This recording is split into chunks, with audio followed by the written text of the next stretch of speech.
Në fillim të shkurtit të vitit 1989, një burr i quajtur Alec Newald u ul në makinën e tij në qytetin e tij të lindjes, Rotorua, të Zelandës së Re, dhe u nis për një udhëtim që duhej të ishte rutinë, 3 orë drejt qytetit të Aucklandit. Udhëtimi nga Rotorua në Auckland zakonisht zgjaste rreth 3 orësh dhe në fillim asgjë nuk dukej jashtë normales. Por kur arriti në destinacion, ai u prit me një val të madhe emocionesh nga njerëzit që e prisnin, brohoritje të përziera me trishtim, gëzim, ankth dhe çdo ndjenjë pozitive të mundshme. Edhe policia erdhi për ta parë. I hutuar nga kjo vëmendje papritur dhe intensive, Alec pyeti se çfarë ishte gjithë kjo rrëmull. Atëherë mësoi të vërtetën tronditse. Ai kishte qenë i zhdukur për 10 ditë të plota. Si mund të ishte kthyer një udhëtim i thjesht 3 orësh në një zhdukje 10 ditore? Kjo ishte pyetja që vetëm Alec Newald mund ta përgjigjej. Problemi vetëm ishte se vet Alec nuk kishte ide se ku kishte qenë ose si ishte zhdukur për kaq gjatë. Kur antarët e familjes së shqetësuar e pyesnin për vendodhjen e tij, ai nuk mund të jepte një përgjigje të qartë. Për ta bërë situatën edhe më keq, ai filloi të vuante nga dhimbje koke të tmerrshme, lodhje ekstreme dhe vështirësi në përqendrim. Këto simptoma u bën normale për të. Me kalimin e kohës, megjithatë, kujtimet filluan t'i ktheheshin pak nga pak. Më në fund, zbulimi i plot u kthye dhe ishte aq i mahnitshëm sa tronditi jo vetëm familjen e tij, por të gjithë botën. Alec pretendon se ishte rrëmbyer nga alienët. Në një intervistë të mëvonshme, ai e përshkruaj përvojën me detaje të gjalla. Po vozitja makinën 1 minutë dhe të nesërmen, makina nuk shihej më askund dhe nuk ndihesha sikur kisha trup. Në fakt, aty hyn skenari i vdekjes. Ndihesha sikur isha futur në një sit. Ndjehej sikur të gjitha pjesët e ngurta ishin shoshitur. Dhe ja ku isha unë, një entitet i ndritshëm ose si fantazëm, që endesha pa prekur tokën, pa mure të asnjë lloj rreth meje, në një hapësirë të madhe. Në largësi të largët, shihja disa entitete si fantazma. Në fillim, Alec besonte se kishte vdekur, dhe se shpirti i tij po largohej nga ky botë drejt tjetrës. Pastaj para tij u shfaqën disa krijesa me pamje të çuditshme. Fillimisht, mendoi se ishin fantazma, por dukeshin aq të çuditshme sa ideja e fantazmave nuk dukej më e mundshme.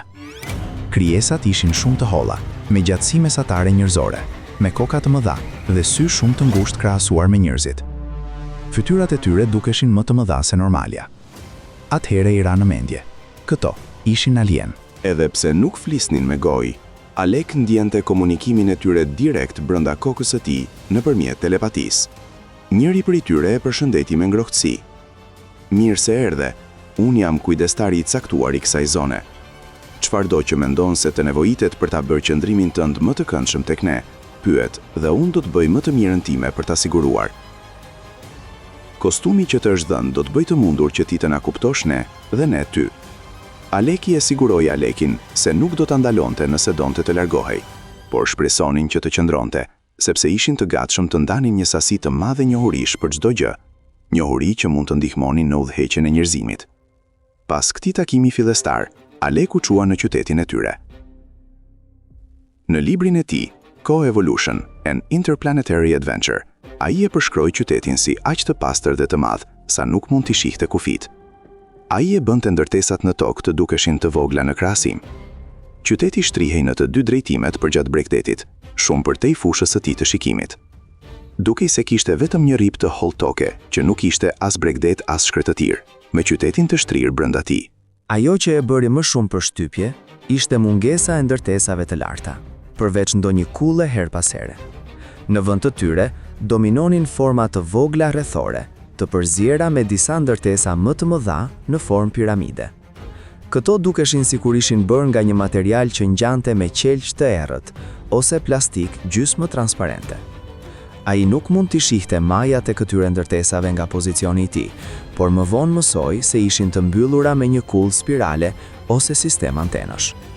Lartësia e kullës shtonin rreth 25% në lartësinë totale të ndërtesës. Çdo ndërtesë ishte e kurorëzuar me atë që ai mund ta përshkruante vetëm si një llampë të madhe. Në librin e tij, Alec bëri vizatime të ndërtesave që pa.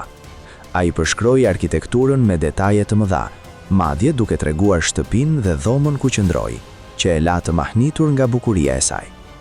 Pamja e qytetit, megjithatë, nuk ishte arsyeja kryesore e rrëmbimit të tij. Alienët donin t'i kalonin njohuritë atij që ai, nga ana e tij, t'i ndante me të tjerët. Sipas alienëve, historia e tokës përmban shumë histori që nuk janë treguar kurrë. Shumica e kësaj historie të vërtet tani ruhet me kujdes nga grupe të vogla sekte të fshehta që e mbajnë informacionin larg publikut.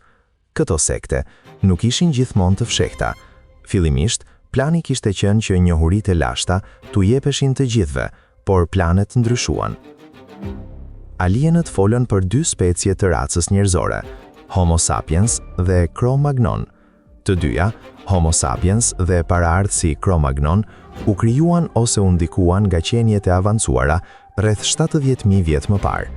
Cro-Magnon nuk ishte humanoidi i parë në tokë, por ishte i pari i projektuar si pranues ose en, në mënyrë që një qenie pa trup të mund të jetonte brenda tij dhe të përjetonte fizikën nëpërmjet formës së jashtme të ngurtë të trupit. Kjo ide pasqyron shumë besime fetare se trupi është i ndarë nga shpirti ose shpirti. Pas Cro-Magnonit, u krijua një specie e re me aftësi mendore tashmë të plota. Qenia që zbuloi shumicën e informacioneve ishte një femër alien e quajtur Zena. Ajo i tregoi Alecit se si disa nga njerëzit e saj kishin ardhur në tokë, si disa që ndruan, ndërsa të tjerë vazhduan, dhe për piramidat dhe trashëgimitë e tjera të lashta, të lëna nga paraardhësit e saj, për të ndihmuar në zgjimin e njerëzimit kur të vinte koha e duhur.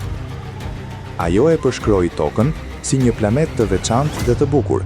Pikërisht për këtë arsye, shumë forca të jashtme e dëshirojnë atë për qëllimet e tyre. Një zbulim veçanërisht i fuqishëm ishte ai për një forcë të errët që erdhi në tokë, e deshi planetin për vete dhe arriti ta merrte nën kontroll. Sipas Zenës, kjo forcë e errët është ende midis nesh. Pas pushtimit të planetit, ajo kuptoi se njerëzimi po përparonte drejt ndriçimit, me një bazë të fortë shpirtërore, pothuajse aq i fuqishëm sa vetë forca. Për ta sunduar njerëzimin, duhej ta mashtronte, të ndryshonte ADN-n e tij, ta gjymtonte potencialin e tij dhe ta kthente prapa me mijëra vjet. Zena foli gjithashtu për një bazë nënujore, ku ajo dhe njerëzit e saj jetojnë në tokë, dhe se si ajo dhe të tjerët kanë qenë në kontakt me njerëz në pozita pushteti, duke ndarë njohuri që ishin menduar për të gjithë njerëzimin. Megjithatë, ata në pushtet vendosën se popullsia nuk ishte ende gati për mesazhin. Pas këtyre takimeve magjepsëse, mësimeve të historisë, shëtitjeve, udhëtimeve me anije kozmike dhe bisedave të gjata edhe për seksin dhe riprodhim, Alec u kthye në tokë në të njëjtin vend dhe në të njëjtin çast ku ishte rrëmbyer. Për të, dukej sikur nuk ishte kaluar kohë. Ai ishte ende në makinën e tij, por në realitet ai kishte kaluar 10 ditë në një planet alien. Kur Alec filloi të jepte edhe copëza të vogla të informacionit të tij në publik, jeta e tij u kthye në diçka që ngjante me një film thriller. Policia, shkencëtarët dhe agjencitë e inteligjencës, duke përfshirë atë që ai besonte se ishte CIA, donin të dinin gjithçka për alienët dhe njohuritë që ai kishte marrë. Ata nuk po pyesnin me mirësjellje. Ai filloi të vërejtë se po ndiqej. Një makinë e çuditshme që nuk e kishte parë kurrë më parë, u shfaq papritur e parkuar pranë fundit të rrugës së tij. Ai u zhvendos në një vend të ri, por mbikëqyrja vazhdoi. Kur ta ndiqnin u bë e vështirë, ata bënën kontakt të drejtë për drejtë dhe e pyetën. Në një moment, ai u akuzua dobët se ishte nazist, thjesht sepse origjina e babait të tij mund të gjurmohej në Gjermani, megjithse Alec kishte jetuar tërë jetën e tij në Zelandën e Re. Ata e paralajmëruan se mund ta bënin jetën shumë të pakëndshme nëse nuk bashkëpunonte. Alec i falenderoi për këshillën miqësore dhe mbylli derën në fytyrën e tyre. Një vendim që më vonë e pendoi. Jeta e tij shpejt u kthye nga një përvojë e keqe në tjetrën, të gjitha të orkestruara duke nga institucione të fuqishme. Alec kishte punuar si tregtar makinash deri në vitin 1987, kur kriza e bursës e bëri tregtin jo të qëndrueshme. Edhe pas kësaj, ai her pas here blinte dhe shiste makina privatisht. Një ditë, në një ankant makinash në Auckland, ai takoi një burr të quajtur Jeff Wright, i cili pretendonte se kishte akses në makina japoneze të përdorura të lira. Pas disa hetimeve, Alec besoi se Jeff ishte njeri i mirë dhe hyri në një marrëveshje biznesi me të. Ata punuan bashk për 9 muaj. Pa e ditur Alec në atë kohë që kjo ishte një kurth.